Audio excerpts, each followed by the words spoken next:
Hi, I'm Sam Robinson, and I am the Gnostic Syncretist. Today, I'd like to continue going over Hermeticism like I did a week ago, and briefly go back over the four principles that I talked about before, and then go in further depth about the last three principles. First four principles of Hermeticism are the principle of mentalism, the principle of correspondence, the principle of polarity, and the principle of vibration. The last three are the principle of rhythm, the principle of cause and effect, the principle of gender, and there is actually an eighth hidden principle that I've recently discovered, and it is called the principle of caring. And we'll go on that at the end. So today, briefly, let's go back over those first four. The principle of mentalism is the principle that there is the all, the source of all things, and that it is mental, and thus the universe itself is mental and is a mental creation of the all. Everything is spirit, everything is mind, everything is consciousness. Nothing escapes this consciousness because everything is encased within this consciousness, and nothing can be outside of it, or else it would not be the all. Second principle is the principle of correspondence. Correspondence is as above, so below, as below, so above. And it is the principle that essentially states that everything in this universe is a mirroring fractal copy of the one true source. And anything that is down, anything that's like below is going to be that like that which is above, meaning we are fractal copies of the all. In that sense, and everything is, and it essentially everything that exists has a print, an energetic print of the all, and everything that is encased within the all within itself, and so nothing escapes this law. The third principle is the principle of vibration, and the principle of vibration is that everything moves, everything vibrates, everything is of a certain density only because of its type of vibration. There is nothing that is ever at rest. That doesn't exist. The fourth principle is the principle of polarity. Everything is dual. Everything has its opposites. Every truth is a half truth. Everything is half a lie. All polarities can be reconciled, meaning hot and cold are the same. They are just different types of what you would call a unified form of temperature. Evil and good come from the same thing,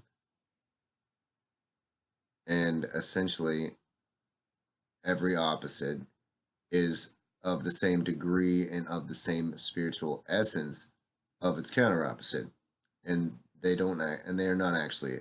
There's no difference whatsoever between these two things, whether it's hot and cold, hard and soft, male and female, anything.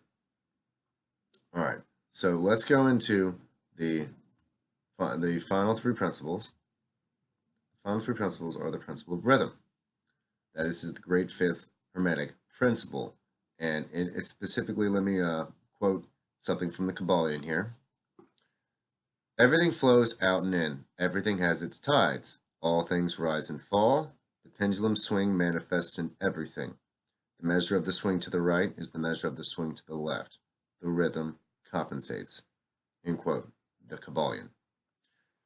The fifth Hermetic principle embodies the truth that in everything there is a manifested, measured motion, a to and fro movement, a flow in and a flow back out. This is how the one works. This is how the one creates universes. This is how the one destroys universes.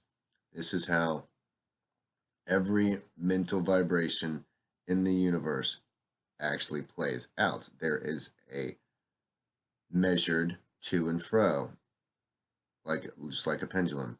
It does not necessarily mean that it has to go from one extreme to the other, though I would assume that sometimes it can be forced into doing that.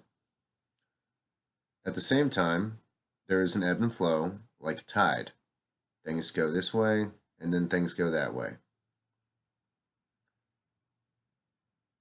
The principle of rhythm is closely connected with the principle of polarity, meaning, obviously, because everything is dual, Everything has to flow back to one side and then back to the other side. This is inherent in everything. The rhythm manifests between the two poles established by the principle of polarity. This does not mean, however, like I just stated, the pendulum of rhythm swings to the extreme poles, for this rarely happens. In fact, it is difficult to establish the exact extreme polar opposites in the majority of cases.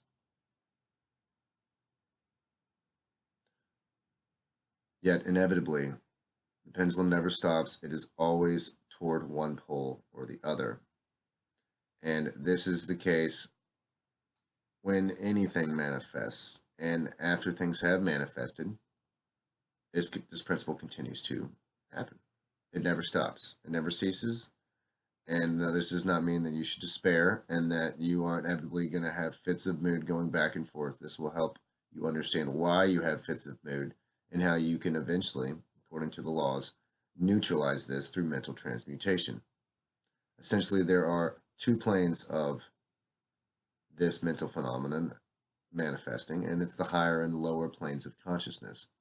And the great Hermetic masters, once they have attuned themselves to this principle and understood it and practiced it, they can keep themselves at the higher plane by raising their ego from the lower plane and essentially allowing the fits and moods and swings to pass underneath them without being affected. It's called the law of neutralization.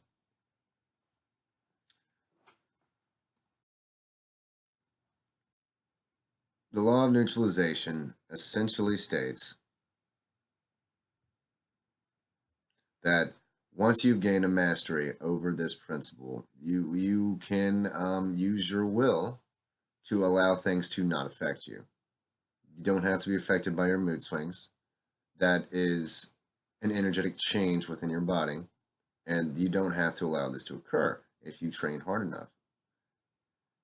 Once you have, you can gain mastery over yourself's moods and your mental creations and your mental thoughts. You are able to neutralize any random swing, or of course nothing is random, but any swing back and forth to things, to moods that you do not desire.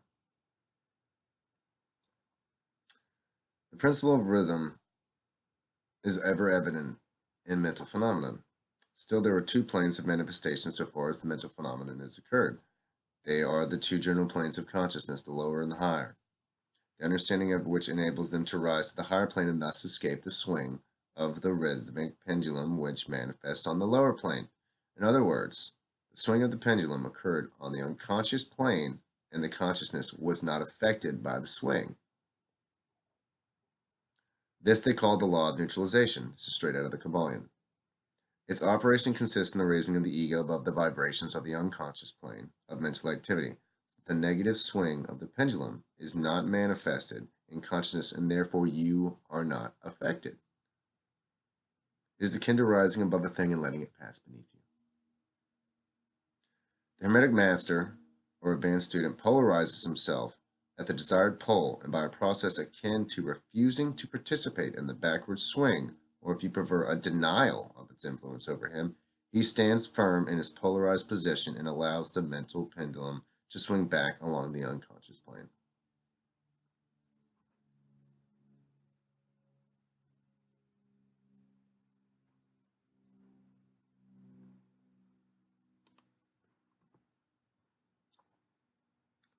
And this is obviously accomplished by the will, by training, by meditating regularly, so that you have a higher sense of calm and a higher sense of well-being and are not insecure, so that whenever someone tries to affect your energy, because we're all technically energy vampires in some sense, you neutralize their change that they are accidentally or purposefully occurring upon you and your mental states. So this is very important, I believe, for anyone who wants a sane mind and to feel in control of their own emotions. Furthermore, there are other features of the operation of this principle of rhythm in which we will speak at this point. There comes into its operation that which is known as the law of compensation. Because as we know, not every person has such strong mood swings. Some people have small mood swings. Some have incredibly strong mood swings, such as myself.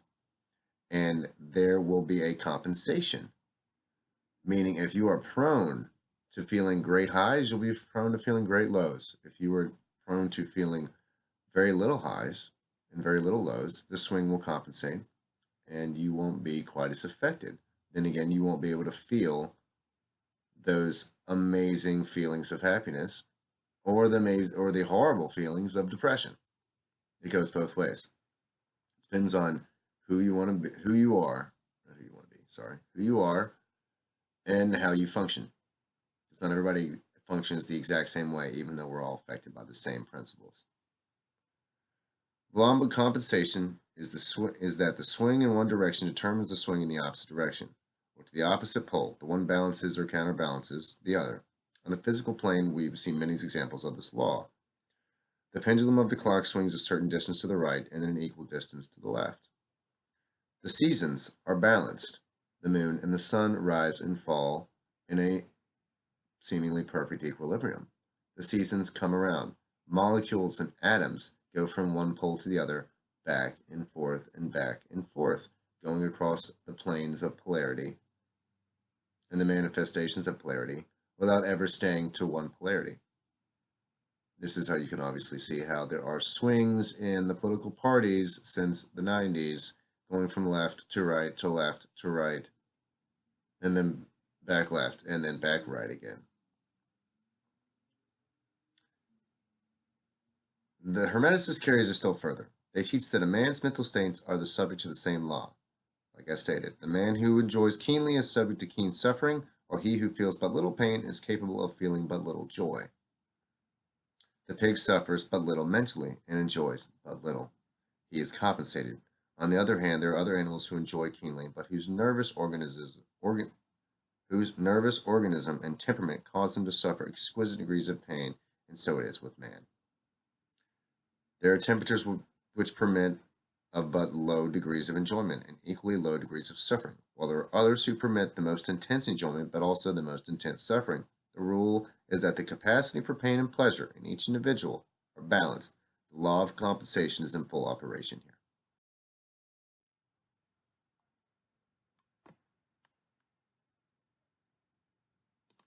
Sorry. Now we'll go into the sixth great Hermetic principle. I think we've covered the law of compensation well enough. Quote from the Kabbalion.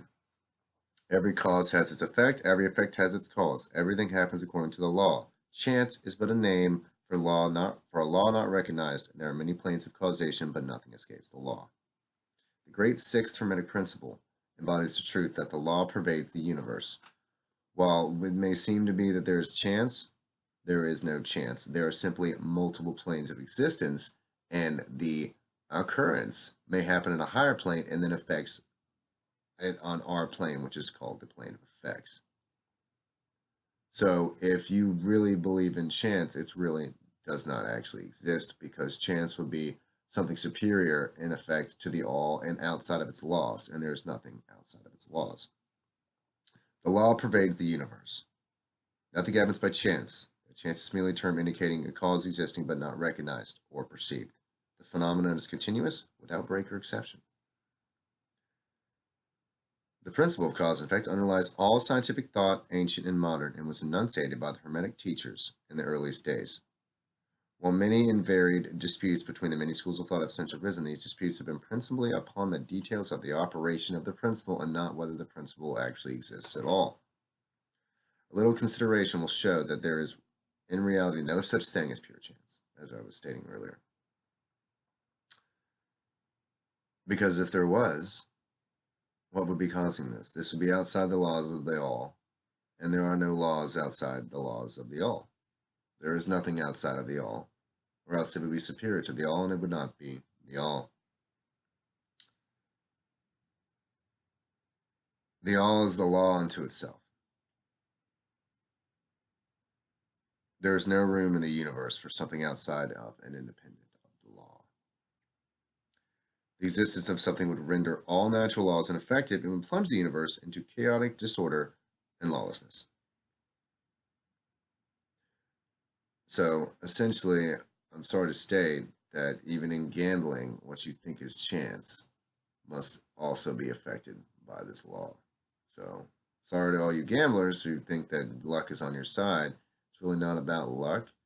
It's more about what has happened on the higher planes of existence and is affecting your supposed luck as it is now. And that does not, let me state this very profoundly.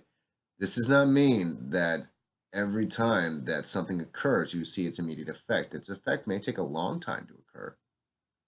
If, in fact, we saw its effect immediately, say if we did something wrong to somebody, or have done something good to somebody, that does not mean you're going to get an immediate reaction from the universe as to, why you've done this good deed and why you're going to get rewarded for it, or vice versa. If you've harmed somebody, been a bad person to another, that does not, if you immediately got the effect, you think you'd probably stop real quick, but that's just not how it works. The effects come either much later on or in ways that you would never expect.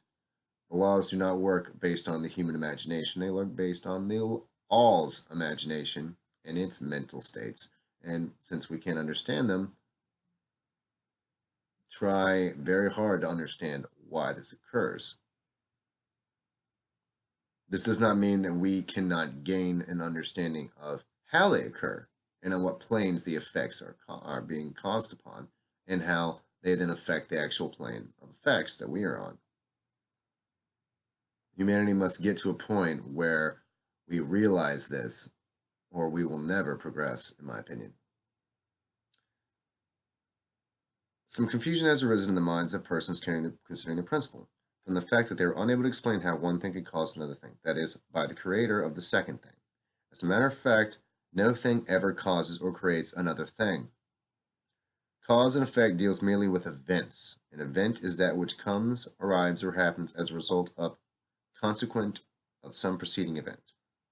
No event creates another event, but it is merely a preceding link in the great orderly chain of events flowing from the creative energy of the all. There is a continuity between all events, precedent, consequent, and subsequent. There is a relation existing between everything that has gone before and everything that follows. A stone is dislodged from a mountainside, for example, crashes through the roof of a cottage in the valley below. At first sight, we regard this as a chance effect. When we examine the matter, we find a great chain of causes behind it. In the first place, there was rain, which softened the earth, supporting the stone, which allowed it to fall.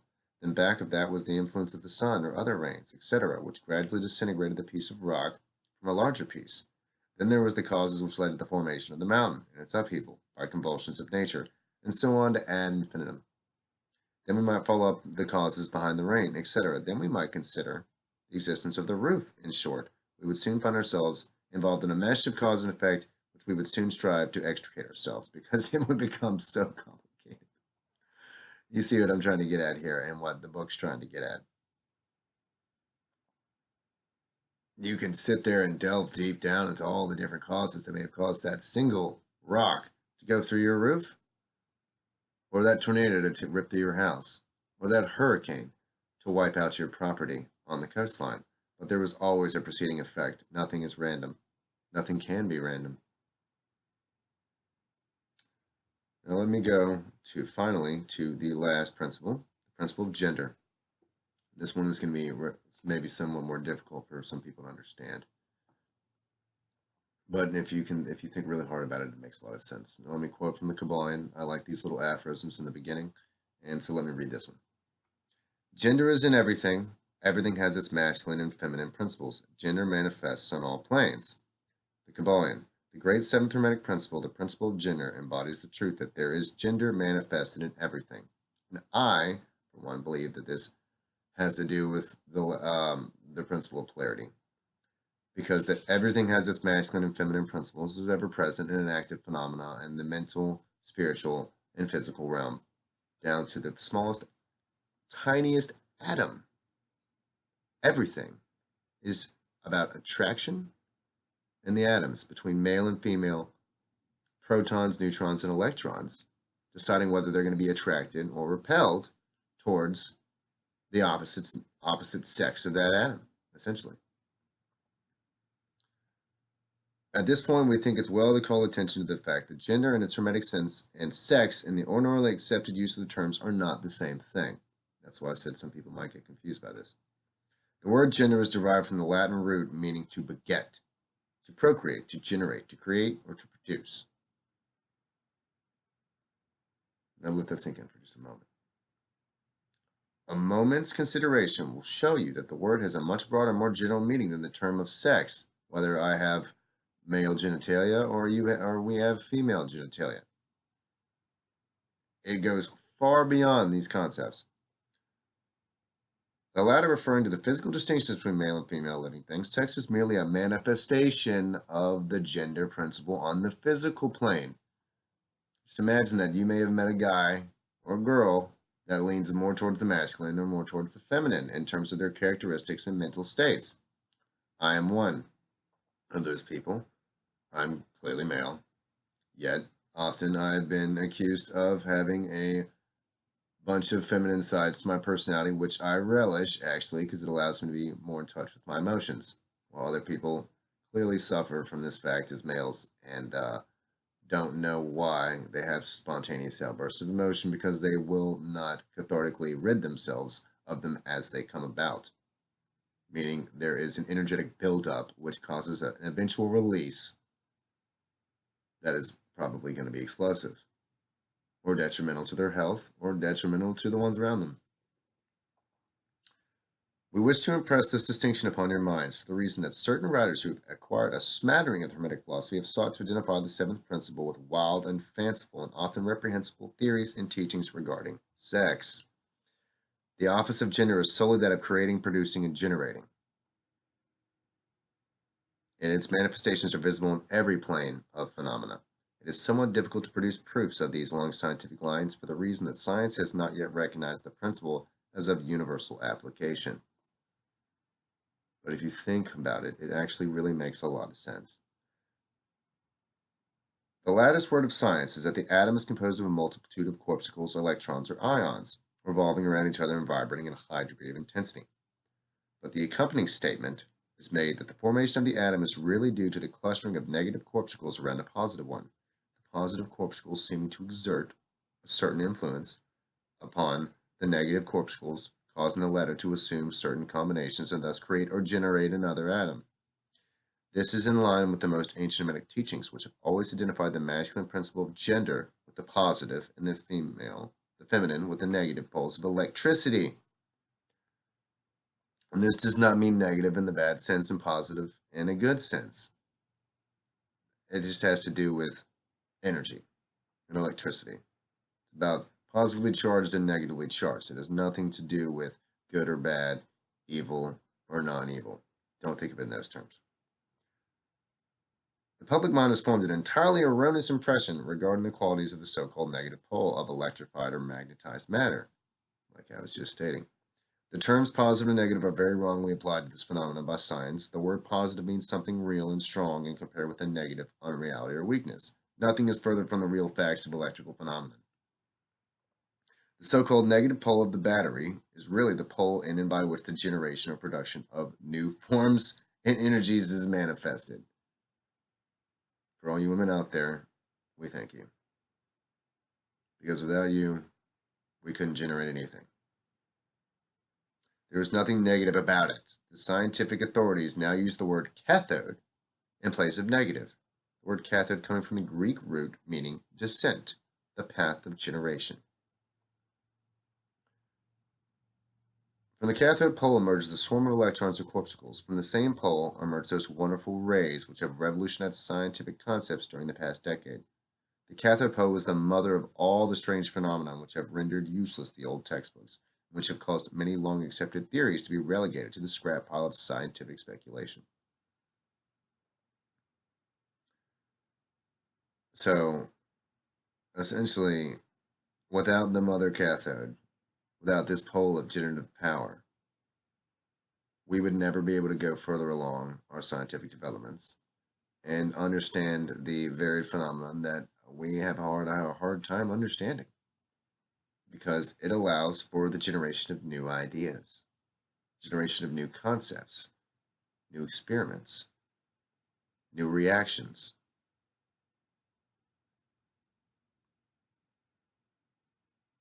The feminine corpuscle becomes detached from, or rather leaves a masculine corpuscle and starts on a new career. This is how creative corpuscles or electrons are feminine, as opposed to the negative electricity, as they're composed of feminine energy. And when one decides to create a new atom, it leaves its male counterpart and finds another one with a different attraction, so to speak, and affinity between that atom, and is then they join together in a binding and create a new atom. I think it's absolutely fascinating. It vibrates rapidly under the influence of the masculine energy and circles rapidly around the ladder. The result is the birth of a new atom. This new atom is really composed of a union of the masculine and feminine electrons or corpuscles, but when the union is formed, the atom is a separate thing, which have certain properties, but no longer manifesting the property of free electricity. So, I think that's probably enough for the gender principle. And I will go last into the supposed hidden eighth principle of caring. This is very important because caring, what you think about, how you set your intentions, how you go about your daily life, and what you focus on is what you care about. And this encapsulates all the Hermetic laws in a way so that whatever you care about is what will most likely manifest. It's not just about your intentions. Your intentions may be pure, but if you show a lack of caring, clearly that will also manifest in the world. And I would say the majority of the world at this point in time is ignoring what's really going on because they don't care. They don't want to care. They're afraid to care. Or they're just sticking their head in the ground like an ostrich. We have to care. That does not mean you do not focus on the negative. That means you do focus on the negative. Just try and do as the fifth principle dictates, that you don't let that swing of emotion take over you and let it affect you. You have to care. You have to look at what's going on in the world. You have to care about what's going on in the world. You have to know what's wrong if you want to fix it and make it right. Ignoring it will do absolutely nothing. That's just ignorance. Every day I look at horrible events. Every day I want to do more. Every day I want to make more videos. Every day I just want to help my fellow man. And it's out of a sense of enormous caring. If I just ignored all that, I would just be part of the problem and be putting that type of energy out towards the rest of the planet and the rest of my race, who is stuck in a state of non-caring ignorance generally, or if they do know, they're afraid to do anything about it. Action is required, and action comes from the mental state of caring to act. This is why it's one of the most powerful principles, because if the Freemasons and the Illuminati and the secret societies, the cabal, can keep us in a state of ignorant non-caring, then nothing will ever change, and they will continue to be able to use these principles against us. And I don't plan on letting that happen. I plan on doing my absolute best to make sure that that does not continue to occur, and that humanity can rise to the challenge if they have this information unveiled to them. It's de-occulting the information for the human public. And it changed my life when I read about it, and it'll change yours. I encourage everyone to get a copy of the Kabbalion and read it for themselves. It is one of the most profound books I've ever read in my entire life. Just hands down. Hands down. Nothing. No ifs, ands, or buts. And I thank you for, if you've watched this, for being here with me today. Like, if you liked it, subscribe, please. And I'm Sam Robinson, the Gnostic Syncretist, and we will get to the truth, and we will put things right in our planet. You bet your ass.